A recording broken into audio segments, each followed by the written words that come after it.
So, whoa, sorry about that. Yeah, so his knight is on the square and he's ready to sack the pieces, but does it make any sense? Should I be a grown-up and just play like a boss? Yeah.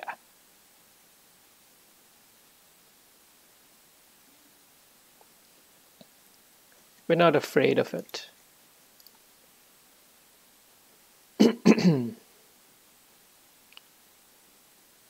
I think the move spent in pushing the pawn up here made it justifiable on my part to play a more counter-punching style rather than a preventative style. Because it's not a move which achieves anything insofar as his attack is concerned. And hence the tempos kind of matter a little bit here. Because if he takes this and this and that, he wants to be able to play rook takes here immediately. And right now that isn't the case, because I think I will just simply get my queen here. And then his queen will have to retreat or do something a little bit awkward.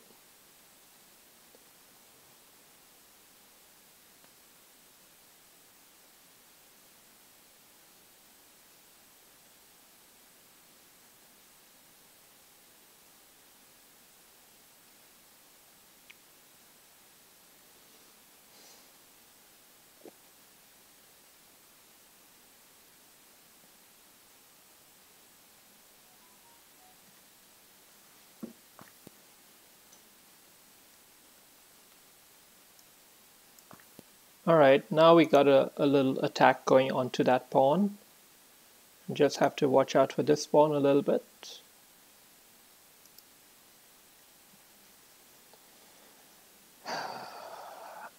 The main idea was that I didn't want to capture this pawn here because he'd probably capture back and be able to develop his knight to the ideal square in one move, whereas I want him to play there. Although, frankly, this is a pretty damn good spot for the knight in this position, I think, because he can come here.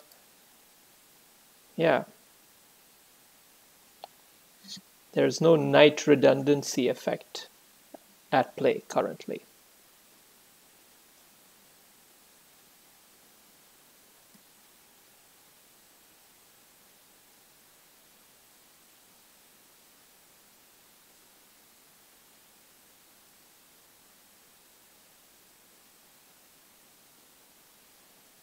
So I have to basically prepare for the eventuality that he's going to castle queenside and put quite a lot of pressure on this pawn actually.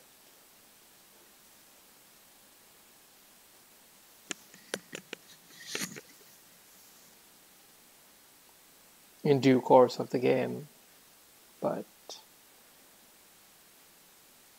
and this knight here is not that easy to dislodge. I mean, it's not actively a threat, but it is a long-term threat on my central pawn.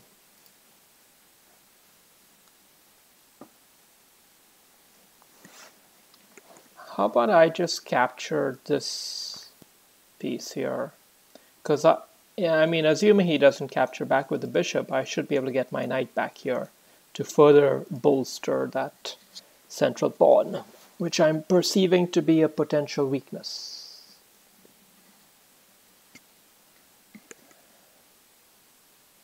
As the game progresses. Okay. That was also a possibility, and I don't know if I'm so upset about it because this bishop is now pretty strong on this kind of a board. Why is it strong? Because so many white squares undefended in the opponent's side at this point in time. So I have good hot equity, as they would call it, although it's not clear that this bishop will be as strong after a few moves, because he might just blunt it. And I would go here. Okay, maybe I'll have a tempo, but okay, so he's gone for it. He's gone for it. He's really gone for it now, and I don't think it looks good for him. I don't think it looks good for him at all. So how are we gonna show him that it was a bad move? One idea is bishop back here. It gets a little bit of tempo. His queen goes there, but I think queen here is much stronger, much more emphatic.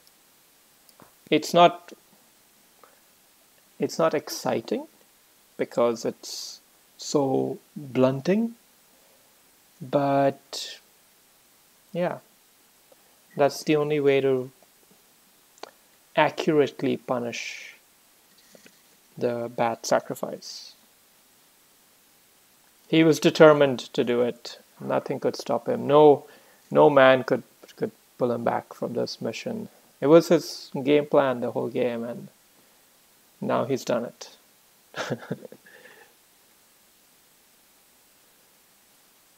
So many games are like that. I mean, I do the same thing so often. Just I think of an idea and I'm thinking, oh man, my mind's working like a genius. If I just sack it there, something's going to open up. And then it doesn't.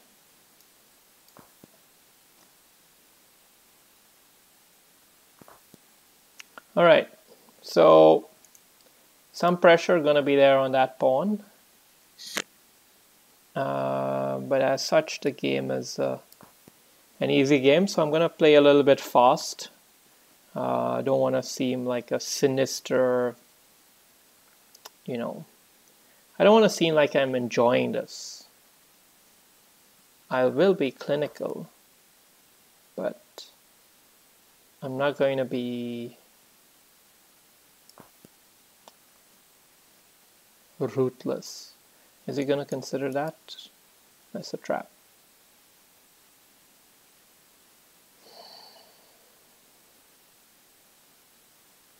He might get his other rook there. I don't know.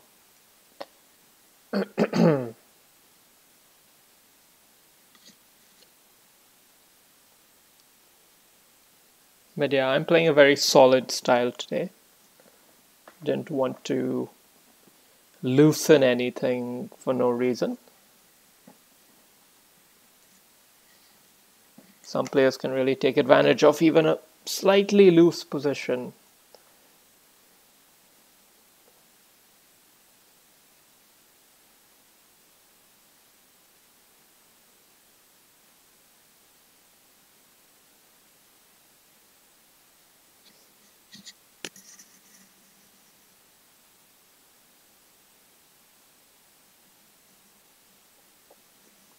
So yeah, I don't need to tell you that the position is very much in my favor currently.